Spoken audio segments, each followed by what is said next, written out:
O dinheiro fala em cada tipo de investimento de uma forma diferente. E se você não entende, além de não ganhar, ainda vai perder dinheiro na hora de negociar.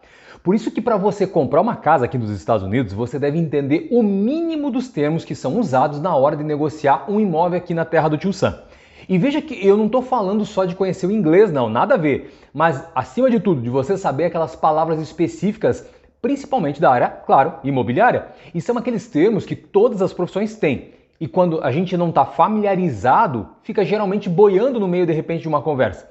Mas aqui é importante você saber, porque não tem a ver somente com não entender, mas pode definir se você vai gastar mais em um negócio ou até perder uma bela de uma oportunidade.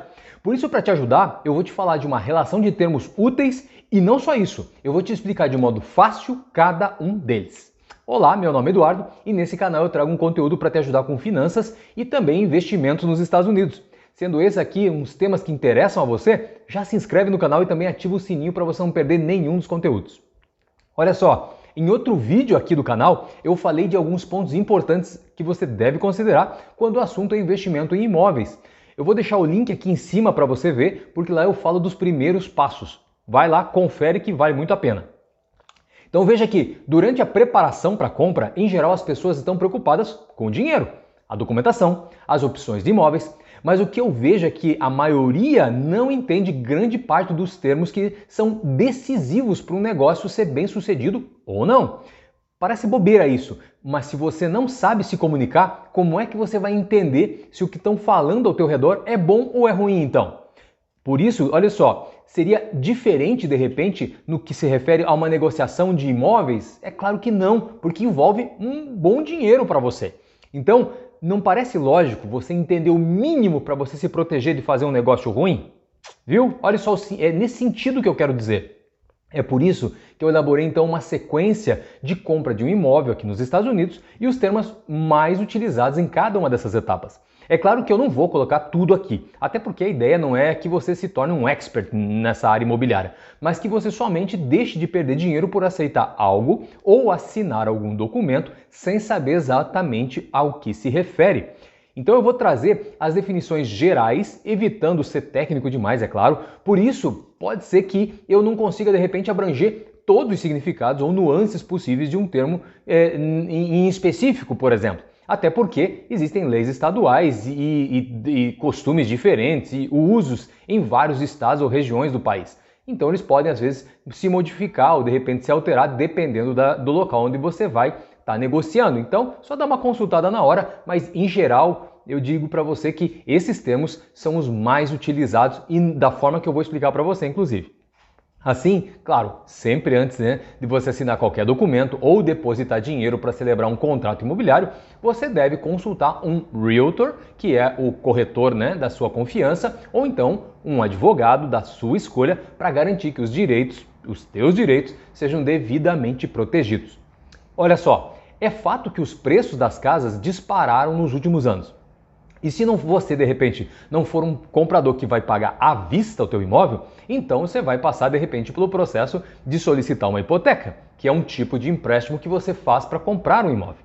Para isso, você precisa escolher o credor ou o agente financeiro, que pode ser um banco, e eu digo que pode ser porque aqui nos Estados Unidos, até o dono do imóvel, de repente, pode financiar a compra desse imóvel para você. E aqui entra um ponto onde cabe a você escolher quem te oferece o melhor negócio em termos de taxa de juros, até porque é um compromisso que você está assumindo de longo prazo. Por isso, as taxas de juros vão fazer total diferença quando você fizer o cálculo lá no final. Então, para começar, vamos pensar na preparação para a compra. Olha só, nesse momento você vai ouvir muito um termo chamado annual income, que é o dinheiro que você recebe ao longo de um ano, sejam salários, pensão alimentícia, aluguéis, comissões, investimentos, ou qualquer outra fonte de renda, porque é partindo justamente daqui que a gente calcula então quanto você pode emprestar.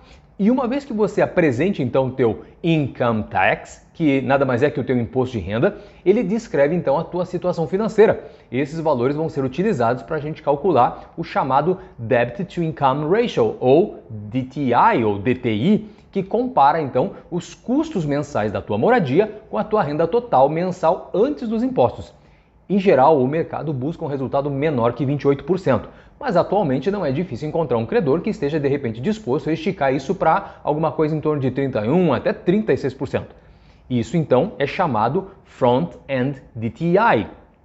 Mas se calcula também o chamado Back-End DTI, que vai comparar os seus custos mensais totais de habitação e todas as suas outras dívidas, como pagamento de carro, dívida estudantil, pensão alimentícia, dívida de cartão de crédito e algumas outras também. Essa receita mensal é aquela receita total antes dos impostos. Aqui o número interessante deveria ser alguma coisa abaixo de 36%, mas muitos credores também chegam até 43%, mas e além disso é bem difícil. Depois de você ter feito a análise, então aqui entra o que a gente chama do Pre-Approval, que é um acordo condicional, é uma carta de aprovação prévia que você recebe com um valor que, no caso aqui, o credor ele se presta a emprestar para você uma determinada quantia de dinheiro com base justamente nesses dois cálculos que eu mencionei para você. Isso é feito após a confirmação, claro, das suas informações financeiras, né? Como sua renda e os seus ativos, que nem eu já descrevi, bem como tanto aquilo que você tem para receber, quanto aquilo que você tem de compromisso, as suas obrigações. Então, por que ele é condicional? Ele está condicionado justamente porque ele vai levar em conta ainda a avaliação do imóvel que você escolher e daí no momento vai trazer para análise do credor justamente o quê? A tua condição financeira novamente e, claro, como está o imóvel, que imóvel é esse, porque é o imóvel que vai garantir essa operação, esse negócio. Então, ele vai, pelo óbvio, né, fazer a verificação de mudanças que possam, de repente, ter afetado as suas finanças, como mudança na pontuação de crédito, perda de ganho, mudança do dinheiro disponível para pagamento inicial, baixa avaliação, de repente, da propriedade. Por isso que você vai precisar enviar essas informações, de repente, adicionais para revisão e aprovação final. Ou seja, imaginar como um grande pacote, onde ele vai pegar todas as informações, sejam aquilo que você tem para receber, aquilo que você tem para pagar, vai chegar então nesses dois cálculos do DTI ou DTI que eu expliquei para você, além do que ele também vai parear as informações do imóvel, tudo bem? Agora tá, essa foi a primeira parte, agora então você vai partir para a parte da compra propriamente dita. É importante você saber também que existe a estimativa do chamado Upfront Cost, que é a quantidade de dinheiro que você paga além do preço de compra de uma casa. Ou seja, são os custos iniciais que você paga assim que sua oferta, de repente, por um imóvel, ela venha a ser aceita. E vai incluir o chamado Earnest Money, que é dinheiro que você paga logo depois que o vendedor de uma casa, de repente, né, ele vai aceitar a tua oferta. É o dinheiro que mostra que a tua oferta é séria. Normalmente é de 1% a até 3% do preço de venda da casa. É aquele valor de garantia. E esse dinheiro você paga através de cheque ou transferência eletrônica, que fica depositado em uma conta chamada Escrow Account, que é uma conta de garantia, onde um terceiro retém esses fundos até que ambas as partes cumpram então os requisitos contratuais. Em geral, esses depósitos estão associados a transações imobiliárias, mas podem ser aplicados a qualquer situação em que os fundos sejam transferidos de uma parte para outra. Assim que a venda da casa for concluída, o dinheiro que você pagou a título de garantia do negócio, ele vai ser aplicado em seus custos de fechamento do negócio. Sendo que, se você, de repente, desistir da venda devido ao que chama-se de contingency, ou uma contingência, que são as condições de um contrato de venda que devem ser, de repente, satisfeitas antes que a venda da casa possa ser efetivada, então, nesse caso, por exemplo, você pode determinar que a casa deve ser aprovada, de repente, pela inspeção, para o negócio seguir, ou você ser aprovado para o empréstimo, também é possível. Se você não for aprovado, simplesmente você não vai perder o sinal do negócio. E qualquer outra condição que tanto o vendedor como o comprador, de repente, venham a aceitar. Isso é muito importante porque essas condições todas, elas definem que se você pode levantar seu dinheiro de volta ou não. Veja só, nesse caso, algumas das condições que de repente elas não sejam satisfeitas, você vai recuperar o teu dinheiro, que é o sinal do negócio ou Earnest Money, na íntegra. Já se você desistir da venda por motivos de repente não cobertos por essas contingências, você vai perder o sinal do negócio. Veja como aqui é muito importante o trabalho de um realtor ou de um advogado. Nesse contexto, é muito útil justamente para deixar bem explícito quais vão ser os motivos da rescisão contratual sem perda do sinal do negócio. Então, eu disse que primeiro, o primeiro valor para você desembolsar seria o chamado earnest money. Mas na sequência você vai ter o chamado inspection fee, que é justamente o trabalho de um profissional que vai verificar todos os detalhes do imóvel, como encanamento, elétrica, estrutura, fundação, parede, porta, janela, teto, piso, telhado. E, claro, os compradores eles devem prestar atenção especial aos resultados dessas inspeções, porque muitos estados responsabilizam o comprador por compreender e investigar as questões levantadas durante as inspeções. E se houver uma contingência de inspeção, os compradores têm a chance de negociar com os vendedores, de repente, para cobrir os custos de consertar e reparar esses problemas, ou pedir, de repente, concessões, como um desconto no valor, para você poder seguir com o negócio, ou, claro, não é interessante para você, descobrir alguma coisa que não vale a pena, você simplesmente pode cancelar a venda. Então, junto com a inspeção, tem ainda os custos com o chamado appraisal, que é um avaliador licenciado que vai determinar o valor de mercado do imóvel. E essas avaliações são solicitadas em nome do credor, ou seja, quem vai te emprestar o dinheiro para compra justamente para proteger os interesses dele. Isso é muito importante. Só para você ter uma ideia, de saída para comprar um imóvel, você precisa botar na mesa de 1% a 3% do preço de venda da casa referente ao earnest money, né? E, claro, além disso, você também vai ter que pagar tanto o avaliador, obviamente, porque está vinculado diretamente ao credor, essa garantia dele de que o imóvel tem a qualidade e vai garantir o valor em caso de não pagamento, por exemplo, não é? Então, e o inspector, que é a pessoa que necessariamente vai dar uma analisada geral no imóvel para ver se ele não tem algum defeito. Isso é muito importante para você. Então, agora que eu já falei da avaliação do imóvel, existe um outro termo que você vai precisar saber, que é o chamado Loan to Value Ratio, é o LTV, que é o montante total da hipoteca em comparação com o valor da avaliação da casa. E aqui, considerando que a tua entrada seja menor de repente que 20% do valor de compra, o seu índice LTV ele vai ser maior então que 80%. E nesse caso, geralmente você vai pagar uma taxa de juros mais alta sobre a tua hipoteca, porque o risco é maior, você deu uma entrada menor. Então, já que quanto maior o valor do empréstimo nesse caso, maior é o risco do lender, e no caso o lender aqui é quem vai te emprestar o dinheiro, é essa pessoa, na verdade pode ser a pessoa, mas na maioria das vezes é um agente financeiro, e pode ter, então nesse caso, por conta disso, por você ter dado uma entrada menor, você vai ter que pagar um seguro hipotecário, se for em âmbito privado, os chamados PMI, que é os Private Mortgage Insurance,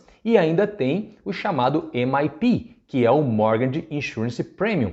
Já é um outro seguro derivado de empréstimos do chamado Federal Housing Administration, que é o FHA ou FHA, que são hipotecas apoiadas pelo governo federal, que tem por objetivo dar garantias a quem está emprestando dinheiro para a compra. Ambos os seguros são para proteção do credor no caso de repente haver o chamado default, que é quando quem comprou o imóvel financiado não paga o empréstimo, sendo então que o PMI médio anual normalmente varia em 0,55% até 2,25% do valor do empréstimo original. Já o MIP é de 1,75%. Você não paga os dois. Ou você vai pagar porque você está apoiado de repente no FHA, que é o MIP, ou então um PMI.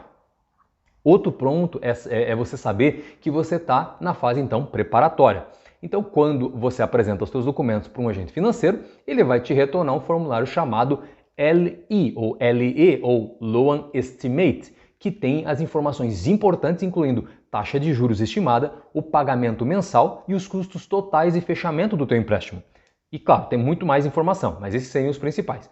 E que serve de base para você, então, estar ciente de direitos e obrigações. O credor ele deve fornecer isso a você, que é uma estimativa de empréstimo, no prazo de 3 dias úteis após o recebimento do teu pedido, claro, desde que você tenha fornecido todas as informações necessárias. Agora vamos pensar então na fase da assinatura de transferência. Já nesse momento, Muitos dos termos que eu falei antes, eles já começam a fazer mais sentido, como as contingências, que precisam ser avaliadas, claro. Se nenhuma foi constatada, o negócio de repente então já seguiu à frente. E veja que estas, em geral, essas contingências elas são ligadas à análise do inspector e à avaliação do appraisal. Uma vez então passadas essas etapas, o negócio segue em frente e aqui várias situações acontecem simultaneamente. Você pode também, claro, optar por reduzir o valor dos seus juros através dos chamados mortgage points, que é uma taxa que você paga para reduzir justamente a taxa de juros na compra ou refinanciamento dos seus imóveis, onde de repente um ponto de desconto custa 1% do valor do teu empréstimo. E isso aqui, quer ver? Como exemplo, fica mais simples eu dizer assim para você. Se você fizer uma hipoteca, por exemplo, de $100 mil, um ponto vai custar $1.000. E comprar um ponto significa que você está pagando antecipadamente os juros para ter um pagamento mensal menor. Veja que depois de você então ter passado por toda essa caminhada de se habilitar para um financiamento, localizar um imóvel e juntar todos os documentos, tudo isso vai ser submetido à análise do chamado underwriter, que é a pessoa que aprova ou nega o teu pedido de empréstimo. Já que, claro, compete a ele fazer então um pente fino em toda a documentação que envolve a venda do imóvel. E isso é para proteger os interesses de quem contratou ele, no caso o lender, que é quem vai te emprestar o dinheiro para você comprar o imóvel. Aqui o underwriter verifica seus rendimentos, ativos, dívidas e detalhes da propriedade para emitir a aprovação final do teu pedido de empréstimo. Esse processo ele acontece nos bastidores, mas isso não significa que você não vai estar envolvido, porque de repente o lender pode solicitar para você documentos e respostas adicionais, como de repente a origem dos depósitos bancários que você tem, ou solicitar que você forneça provas de rendimentos adicionais para complementar a tua renda. Vencidas essas etapas, a gente chega ao chamado closing, que é uma última etapa da compra e é justamente o dia onde você assina todos os documentos necessários para finalizar a venda e assume a responsabilidade pelo empréstimo hipotecário. Aqui é o momento onde os valores depositados em uma chamada conta escrow account são utilizados para compor os valores que você deve. Agora é hora de reunir toda a documentação, assinar e registrar. E isso é a função da chamada Title Company, que tem o papel de verificar se o título do imóvel é legítimo e assim, claro, garantir que o vendedor tem o direito de vender a propriedade a um comprador. E uma vez que uma seguradora de títulos tenha feito a verificação, ela também pode providenciar uma garantia com um seguro do título, chamado Title Insurance, que protege o credor ou o proprietário no caso de alguém aparecer e fazer uma reclamação sobre a propriedade no futuro. Nessa etapa, pelo menos 3 dias úteis antes do dia do closing ou fechamento das contas, você vai receber um formulário de divulgação de encerramento chamado Closing Disclosure, que é o formulário CD, que é um documento que descreve os termos e despesas finais de uma hipoteca, incluindo o valor do empréstimo, taxa de juros, pagamentos mensais, estimados da hipoteca e custos de fechamento também. Por fim, o que você vai obter é o chamado deed, ou seja, o documento que transfere legalmente a propriedade de um imóvel, sendo que ele deve ser levado a registro para que você então receba um title, que é o documento legal onde mostra que uma pessoa é proprietária legal de um imóvel e é quem tem poderes para, claro, efetivamente fazer a transferência. Aqui vale a máxima de que quem não registra não é dono, por isso que os documentos devem ser registrados para garantir que sejam totalmente vinculativos ao negócio firmado e fiquem, claro, arquivados. Bom, depois de ouvir todos esses temas, você já está melhor preparado para encontrar o imóvel dos seus sonhos e saber exatamente o que estão falando durante todo o processo de compra. Mas claro, antes de ir embora, aproveita, dá um like no vídeo e envia para mais alguém que possa se beneficiar desse conteúdo. Muito obrigado pelo teu tempo, até o próximo vídeo. Tchau!